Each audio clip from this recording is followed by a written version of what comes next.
Hi friends, இன்றைக்கி நம்ம வெயிலுக்கு இதமாக கேரட்டில் ஜூஸ் போட போகிறோம். இந்த ஜூஸு நீங்கள் வீட்டிலே கேரட் இருந்தால் இந்த மாதிரி ஈஸியாக செஞ்சுக்கலாம்.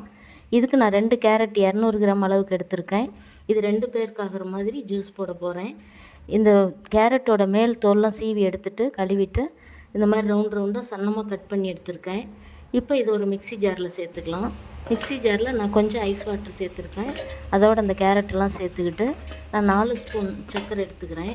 2 டம்ளருக்கு 4 ஸ்பூன் சர்க்கரை போதுமானதாக இருக்கும். நீங்கள் அதிகம் வேணால் போட்டுக்கலாம். இதோட ஒரு 2-3 துண்டு ஐஸ் கட்டிகள் சேர்த்துக்கிட்டு சர்க்கரையும் சேர்த்துக்கிட்டு இது நல்லா அரைச்சி எடுத்துக்கலாம்.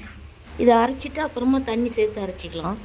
இதுக்கு நீங்கள் நான் ஒரே டைம் தான் அரைக்கிறேன். நீங்கள் 2 டைமாக வேணாலும் அரைச்சி வடிகட்டிக்கலாம். இப்போ இதை நல்லா அரைச்சி எடுத்துக்கலாம். எடுத்து இது வடிகட்டிக்கலாம். நீங்கள் கொஞ்சமாக தண்ணி ஊற்றி அரைச்சிட்டு திரும்ப ஒரு டைம் கூட அரைச்சிக்கலாம். நான் ஒரு டைம் தான் அரைச்சிருக்கேன், நல்லா அரைச்சிட்டேன். இப்போ இது வடிகட்டி எடுத்துக்கலாம். எடுத்துக்கிட்டு இதோட ஒரு 2 ஐஸ் கட்டிகள் சேர்த்துக்கலாம்.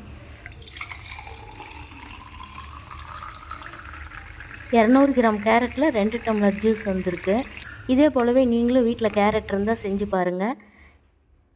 வெயில் டைமுக்கு நம்மளால் வெளியில் போக முடியல, எதுவும் போய் வாங்க முடியல அப்படிங்கிற டைமில் வீட்டில் கேரட் இருந்தால் இதே போலவே நீங்களும் செஞ்சு பாருங்கள். இந்த வீடியோ பிடிச்சிருந்தால் லைக் பண்ணி ஷேர் பண்ணுங்கள், சப்ஸ்கிரைப் பண்ணுங்கள். தேங்க்யூ.